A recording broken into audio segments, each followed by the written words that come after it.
3 year eligibility rule हट गया है। अब तुम्हारी प्रॉब्लम कल तक थी कि क्या मैं एलिजिबल हूँ, आज तुम्हारी प्रॉब्लम क्या है, क्या मैं प्रिपेयर्ड हूँ? क्या प्रिपेयर्ड हो? अगर प्रिपेयर्ड नहीं हो तो क्या ऐसी गलतियां हैं जो तुम्हें अवॉइड करना चाहिए?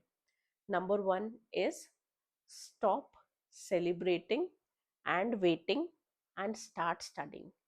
सेलिब्रेशन हो गया, कल का पूरा दिन निकल गया इस चीज में, परसों का पूरा दिन निकल गया, अब पढ़ाई करना है ना?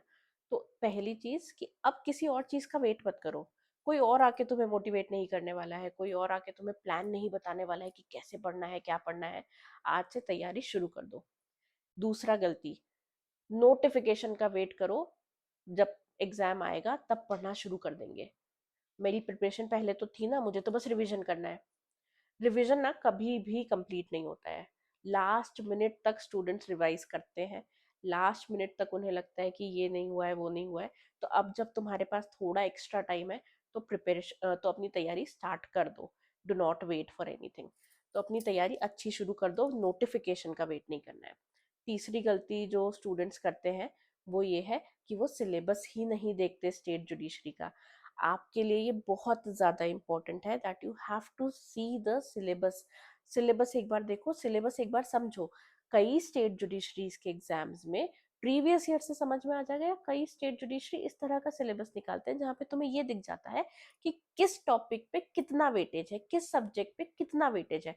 तो तुम अपनी तैयारी भी इसी हिसाब से स्टार्ट करो। जस्ट बिकॉज तुम्हें लिमिटेशन एक्ट मुश्किल लगता है तो क्या तुम लिमिटेशन एक्ट के ऊपर 10-12 दिन स्पेंड कर सकते हो? Absolutely not. ये जो तुम्हारा टाइम है, ये टाइम तुम्हारा मेजर सब्जेक्ट्स को ही मिलना चाहिए। ठीक है, ये एक गलती मत करना। इसके बाद जो मोस्ट इम्पॉर्टेंट चीज है, जो मोस्ट इम्पॉर्टेंट चीज है जिसका तुम्हें ध्यान रखना ही है, जो गलती तुम्हें करनी ही नहीं है, वो है सिर्फ प्रीलिम्स की तैयारी करना, सिर्फ एमसीक्यू सॉल्व करना एंड और कुछ नहीं।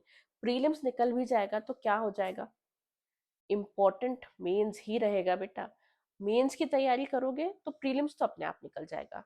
इस चीज की गवाह मैं खुद हूँ। मैंने कभी सिर्फ प्रीलिम्स की तैयारी नहीं करी। I have always prepared for prelims and mains, and I did clear mains 3 times. तो एक्सपीरियंस से बता रही हूँ, सिर्फ प्रीलिम्स के पीछे भागोगे तो प्रीलिम्स क्लियर हो जाएगा, लेकिन मेंस में इतना कम समय होता है, उसी समय में आपको जजमेंट राइटिंग सीखना होता है, ऐसे राइटिंग सीखना होता है, ट्रांसलेशन सीखना होता है, कुछ ऐसे सब्जेक्ट्स जो मेंस में आते हैं अलग से। अगर आप किसी और स्टेट का एग्जाम दे रहे हो तो वो सारी चीजें पढ़नी पड़ती है।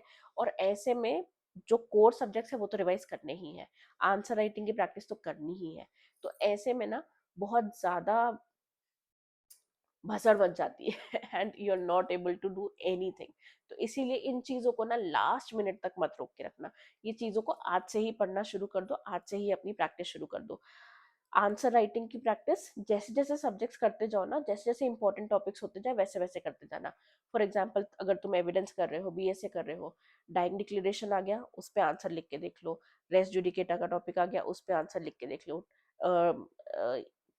टीपीए अगर है पढ़ रहे हो तो उसमें मूवेबल इमूवेबल के बारे में अगर कुछ पढ़ लिया है तो उसका आंसर लिखना शुरू कर दो। Substantiate your answers with case laws, substantiate your answers with correct section numbers. Section numbers याद करने पड़ेंगे, जुडिशरी का एग्जाम है, बिना सेक्शन नंबर के नहीं होगा। तो सेक्शन नंबर्स याद करने पड़ेंगे, बार बार रिपीट करोगे ना तो सेक्शन नंबर्स याद हो जाएंगे। सेक्शन नंबर से डरना बंद करो। ठीक है, तो ये मिस्टेक्स बिल्कुल नहीं करनी है, पढ़ाई आज से शुरू करनी है। All the best.